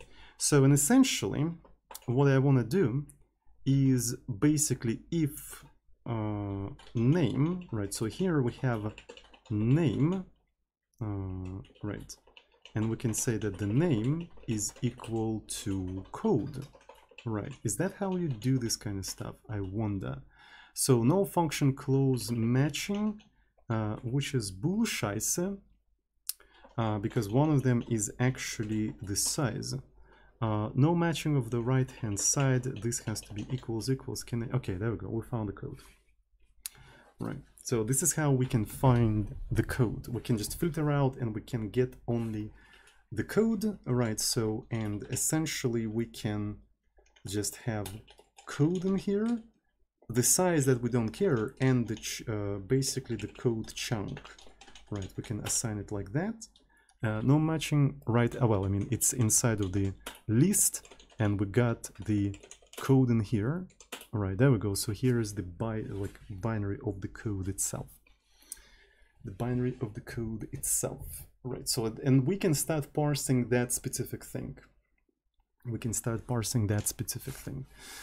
All right. So I'm already streaming for 2 hours, and I didn't get into actually like learning and generating and stuff like that. But I kind of want to, honestly, So I suppose I'm going to make a small break. and I'm going to make another cup of tea. And we're going to go for another hour, and we'll try to parse each individual instruction, right? Because I want to get the list of the instructions, if you know what I'm talking about. I want to see the list of the instructions. So after we get the list of the instructions, we'll see maybe we can generate some of them, right? That will be interesting, I think. All right, so let's make some break. And okay, so let's actually try to parse the code Chungus, right? So let's try to parse code Chungus. Maybe I'm gonna even say something like, yeah, read code, right? And this is where we're gonna accept this entire thing, right? So this is where we're gonna accept it. But when we filtering out the code like that, the way we did in here, right? We don't get the name of the chunk and the size of the chunk, right? We don't get it. So that means we only have to parse the rest of these things in here. So I might as well maybe create, sort of copy paste this thing as a reference and just keep it in here so I don't have to switch to the documentation over and over again. So that means in here we have a SubSize, right? So we got the SubSize of the chunks. Here is the SubSize. Maybe then we have an instruction set, right? So this is the instruction set. Opcode, right? Opcode. Label count, function count. And then we get sort of the rest of the stuff. Can you see what I'm doing here? You can't. Right, so function count, and then we have a code and the padding and stuff like that. But I can say, I just accidentally copy-pasted incorrectly. I should have actually done it like that. We can say basically tail binary, right? So this is the rest of the stuff. We don't really care about it. So, and what I want to do, I want to basically extract all of these values from here, right? So I want to put SubSize in here, then instruction set, right? Instruction set like this. But if I just do that, I'll get just a bunch of numbers, and it's really difficult to understand what each number means. Which one is going to be function count, which one is going to be something else, blah, blah, blah.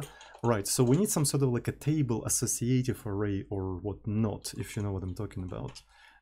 Right, so we have unused tail. I wonder if I can do something like that, like in Rust, just underscore in front of the name. I can't do that, but that literally has to be a full underscore.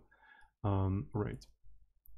Function read code is unusable. Ah, this is not what it's complaining about. It's complaining about this thing being unused. We can try to go ahead and export this thing. So it has our arity 1, right, because it accepts only one argument, right? So that makes sense. Okay, so that seems to be, and prefixing underscore, as you can see, actually worked. So we can use that, you know, trick from Rust to do this kind of stuff. Anyway, so here's the code we've got from the hello. This is not really what I wanted, but I mean, here's the code. I can do beam read code like so, and this is the numbers that I've got. As you can see, I get a bunch of numbers. They're not particularly useful. So what I'm thinking, we need to have some sort of like a table or associative array. Does Erlang has anything like that? Erlang associative array. If not, we can resort to a list of pairs, right? So associative comparison of programming languages, associative array from Wikipedia. So okay, let's take a look at the Erlang. Okay.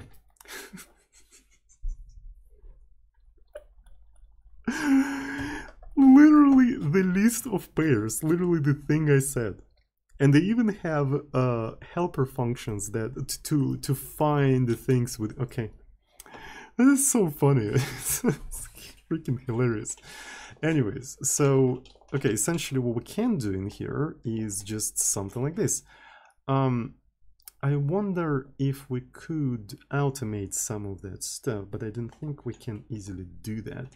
So we can do SubSize, right? Instruction set. This is another one. Opcode max, another one. Label count, another one. Another one. Function count, another one. So they're using strings as the keys. I'm using symbols or atoms instead of strings. So now, if I do something like that, look what I got. So SubSize is 16. Right, what the fuck is going on? Just a second. Instruction set is 0. The maximum opcode is 169, right? So then the amount of labels we have 7, and the function count is 3, which is kind of weird. Right? Because I only exported 2 functions, right? So one function, hello. Maybe there are some other functions that are implicitly exported in there. Maybe there's some sort of, I think I remember there were some sort of like init functions. Erlang module init function. So basically the function that is called when you load the module or something like that. It's a preload code containing coordination of system startup. This module, and nah, it's not that. But I don't know. Erlang list all functions of module, and let's actually go to Google. So get list of modules exported functions. M, if module is named, say max, and then M, or okay, so M hello. Aha, here they are. Module info. Alright, so that means I can do hello module info, and I just call this function, and it gives me information about the module, and module info, some sort of stuff in here. I suppose maybe I can provide the one of the keys in here, right? So for instance, if I provide a module like this, yeah, I can extract individual fields out of this thing, right? So this is basically exports. And yeah, so that is really funny. That is really freaking funny. I didn't know that. So even though you exported like one function, the actual export also contains module info, so which gives you like additional information about all these things. Okay, so that explains why when we read the code, right, as you can see here, we read the code, the function count is actually 3. The function count is actually 3 because there are additional 2 functions, module and for introspection, for reflection of modules and stuff like that. I literally didn't know about that before the stream, right? So people ask me, how do I learn things? How do I know so much stuff? I just explore shit like that. Right in front. I already learned a lot, like on today's stream, right? I already learned a lot on today's stream. So people know it. People know it. I fuck around. I fuck around until I found out, and I found out. That's actually pretty cool. But the reason why I even assume that maybe there is like implicit functions is because I actually encountered something like that before in my sort of career, right? So a little bit of experience kind of helps you to explore things in the right direction, if you know what I'm talking about, right? So the more experience you have, the easier it is for you to explore things by fucking around, because you can not only fuck around, you can actually fuck around directionally, right? So you can kind of know how exactly to fuck around, right? The more information you have, the more efficient you're fucking around. You know what I'm talking about? You know what I'm talking about? Yeah. So additional experience kind of helps to fuck around.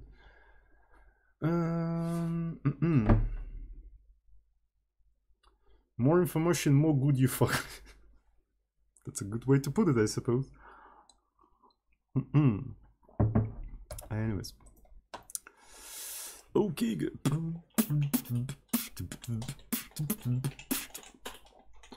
So then we have le code. And what's funny is that so we take the chunk size, and then we subtract the subsize, and that is basically the rest of the remaining data. But that is kind of not true, isn't it? Because the actual code comes after the subsize, doesn't it? Spelling it out like that implies that it comes right away. It comes right away after the function count, and then you should then include subsize within the padding, but padding set to be from 0 to 3. So this is a very weird, representation of how the code is laid out. So I suppose this is more like a pseudocode than a real pattern. Right, so it's more of a pseudocode than the real pattern. At least that's what I would assume. Okay, the field subsize stores the number of words before the code starts. Right, so that means the subsize must be somewhere here. Right, so have function count, and there should be something like subsize of, I don't know, right? So extension subsize binary, something like that. I think that's what it has to be. Right. So, and I don't really know why they didn't properly sort of put that in there. Like, I do not fully understand. But anyway, maybe we need to take a look at their code, right? We need to take a look at their code. So here, parse chunk, it got then subsize chunk. Oh, maybe, by the way.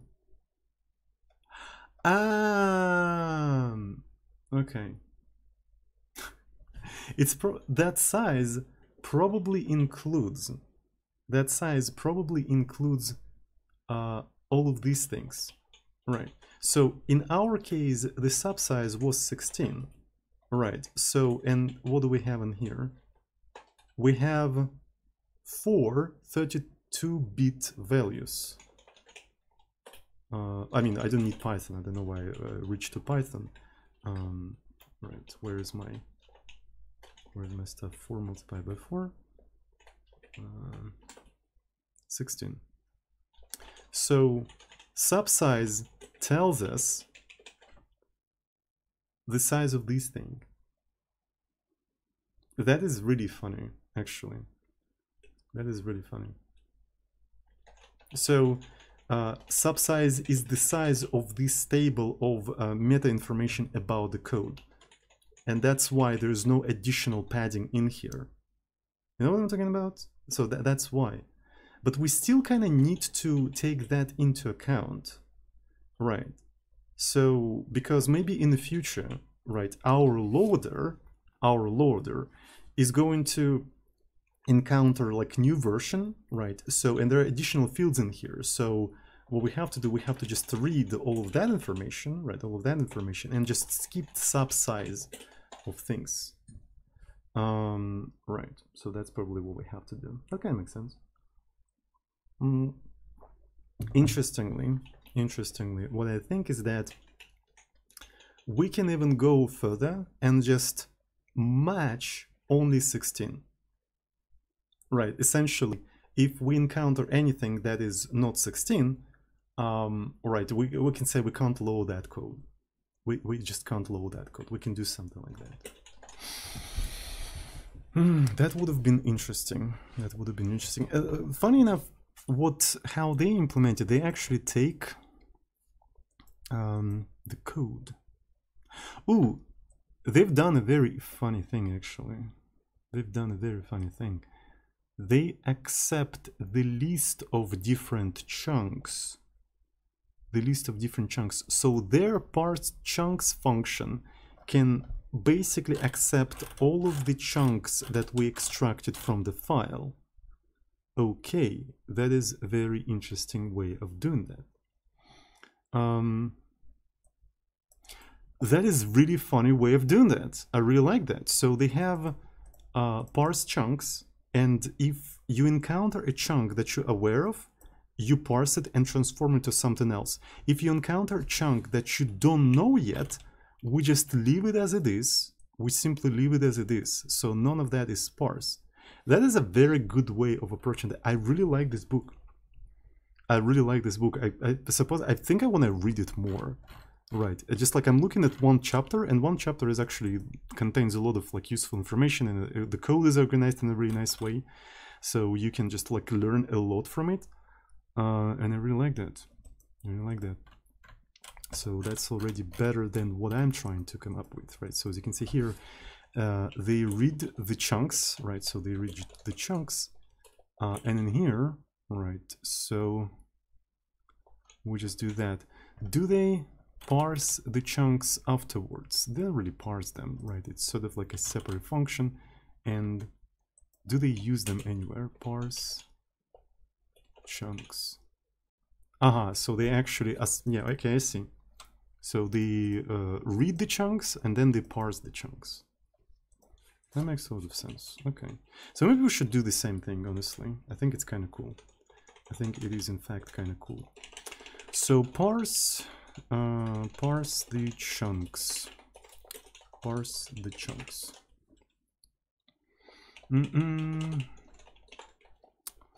So yes. So we read the code. Maybe this stuff is not particularly useful, but that's totally fine.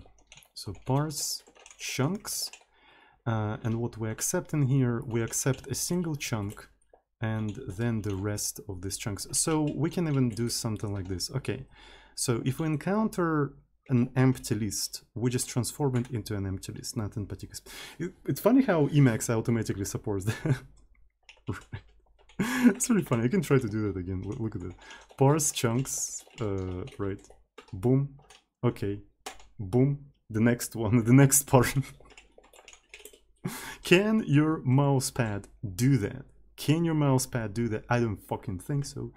Anyway, so here's the rest and what you're supposed to do. So we actually build an accumulator out of that. So we build an accumulator out of that, but I'm not sure if I want to do it through an accumulator. Maybe I should. Maybe I should build an accumulator. Okay, so let's do it like that. So we're returning an accumulator, but the list is going to be reversed. Right, and then here, what do we do? If we just encountered a chunk that we never seen before, we simply just, you know, pass it next, right? So this is going to be rest, and then chunk to accumulator, and as we process all of them, right, we're going to just return that specific list, I think. That's a good way to do all of that. And we don't really need to export read code anymore. So, and I can transform the code, like read code, as one of the cases in parse chunks, right? So I can do parse chunks, and here what I encounter a chunk with the name code and with a size, right? So, and with a size, and then some content in here, and that content is basically these things. Right, it's basically these things, so I can just move them in here, and when I encounter those things, I am using this specific sort of associative array, right, and I just return that. So, and I might as well just put this stuff in here. Yeah, that is a little bit better, right? So essentially, the chunks that we don't know, we just ignore them. The chunks we do know, we transform them into something useful that we can maybe use for something, right? So like, for example, in here. And I wonder if I can maybe format that a little bit better. Is that something I can do like this? Because I don't kind of like how long it is. Right. So, but it doesn't allow me to... Oh, look at that. Huh. That's not bad. That's a really readable pattern, I think. That's a very readable pattern. Look at that. Chunky code from the Bean book. Sounds tasty, yeah. It does. Okay, it doesn't compile. Okay, it's cool. Yikes. Okay, so what do we have in here? So a head mismatch, right? So we've got a head mismatch. This is because we need to have the rest of these things, right? So we've got the rest of these things, and we need to proceed. Keep calling this function, right? We're calling it on rest. And essentially what we're doing here, we're just appending it to the accumulator, right? So that's how we're going to be doing all of that. So I can maybe actually take this entire thing and assign it to some sort of a variable, right? So because I don't want to make very chunky expression like that, right? So info, let's assign this thing to info, right? Or maybe we're going to call it code info. Code info. So this is our small code info. That's pretty cool. And then we continue parsing things, and I just append code info to this specific accumulator, like so. All right, so let's try to compile that stuff. So what you don't like? Head mismatch again? Really? For real? Ah, yes. Okay. So there should be, okay, I see. So I should also accept an accumulator. There we go. That makes sense now. Okay, so that's why there is a mismatch in there. That's why. Okay, now we're talking. Now we're freaking talking. So I don't really care about that specific function, so I'm gonna just like mark it like this, and we're almost there. So there is a function parse chunks 2 is unused, which is kind of a yeah, so this specific thing is unused, you tell me, right? So maybe we have to put it at the end somewhere, right, for this thing to work. But that is kind of bizarre. Don't I use this function already? I use it in here. So, and I export it, so I don't know why you're complaining. So parse chunks, I see. Because we have to do it like that. Okay, finally, I managed to compile all of that. So it is kind of difficult to compile for a dynamic language, isn't it? Right. It's a dynamically typed language, and I'm kind of struggling to compile it, which is quite funny in my opinion. Which is quite funny, quite ironic as well. All right. So okay. So now I can try to do beam read file, and I'm reading hello beam. Hello beam. So, oh yeah, I'm supposed to put dot in here, so instead of this thing. And define function beam read. Okay, so this is just read. All right, okay. So we've got a bunch of chunks that we don't care. They are unparsed, right? So they are unparsed. The chunks that we do care, here's the code chunk. It is kind of parsed already, right? So we extracted all of these things and everything. So that's exactly what I wanted. That is exactly what I wanted. Code chunk. So, and the question is how we're going to be parsing the code, right? So we've got the info. Oh, and they basically group all of that info. Things like instruction set, opcode, max, label count, and function count into a single info thing, and then the code, which is quite cool, I think. And then they take opcode size and SubSize -8. I don't know why they do -n in here. 8 is the size of conc.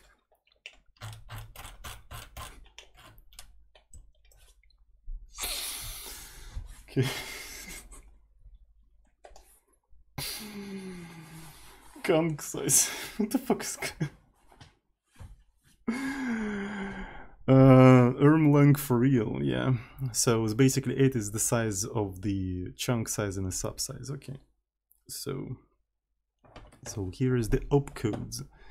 We're extracting the opcodes and then we're just parsing them in a separate function. We're parsing them in a separate function, which is a reasonable thing to do, I suppose. Which is a reasonable thing to do. I really like this idea, right? So just do it like that. So you have instructions SubSize, right? So then you have info, all right, and you say that info is basically binary. It's basically binary of the size of SubSize, and that's it. So that's how you do that. It's a really funny way of doing that, right? So you have SubSize, and then you instantly matching the. This is kind of cool. The fact that you can do that in Erlang, you can match a variable, a certain variable, and instantly use that variable in the next expression. I think that's a thing you can do. Yeah, let's actually see. Maybe you can't do that, and I'm being too cocky about that. But yeah, SubSize, we can then probably get rid of all of that stuff in here, and we can say this is the info, right? So that's basically the info, right? So I don't know what the fuck I'm doing here, and let's try to read that. And yep, you can do that. That is very cool. You can match a variable, extract information, and instantly use that variable in the next match. So you know how many bytes you have to match? You can match it on the next expression, sibling expression. That is so fucking cool. Holy fuck. I'm telling you, parsing binary is easy in Erlang, is easier in Erlang than in C. How crazy is that?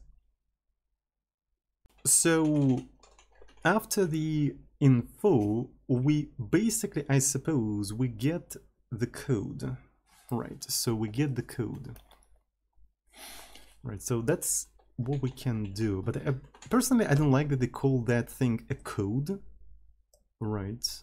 Well, I mean, technically it is code, actually. Technically it is code. So maybe that's fine.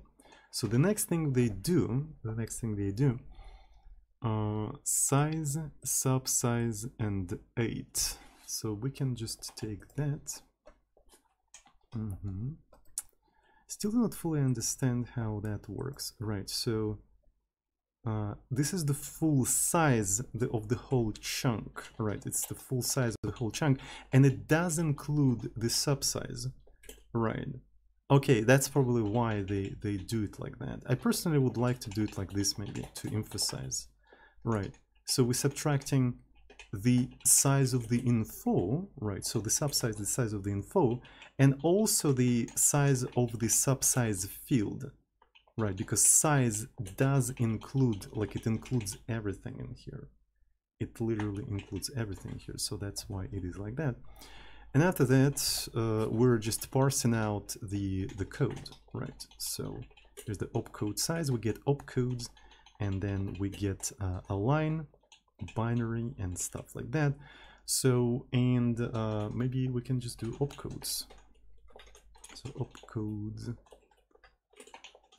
like so. So let's see if we can compile this entire thing. So info is not used, which is kind of funny, right? So the pattern match info, but oh, they actually, I see what's going on. They parse code info and then opcodes. I see what's going on. Like we already saw info, so we probably don't have to parse that thing. Bit type binary is undefined. Okay. All right, so here's the opcodes, and here are these opcodes. So I'm more interested in parsing opcodes rather than the code info. So, and kind of the thing is done in here, right? So the encoding produced by beam asm, okay. Compact term encoding section. Okay, so all right. So they omit the parsing of specific opcodes in this section completely. They omit that. All right, but we still managed to extract the, you know, the code section of this entire thing. We still managed to extract it. So the only thing we need to do, we need to, you know, start parsing each individual instructions in there. All right, so I think I'm gonna stop the stream in here. Right, so what I'm gonna do, I'm gonna probably schedule another stream, and that next stream is gonna be entirely dedicated to parsing opcodes and maybe even generating opcodes. And on that stream, I'll try to prepare and see, maybe on that second stream, we're gonna actually write a simple programming language that compiles down to these opcodes, right?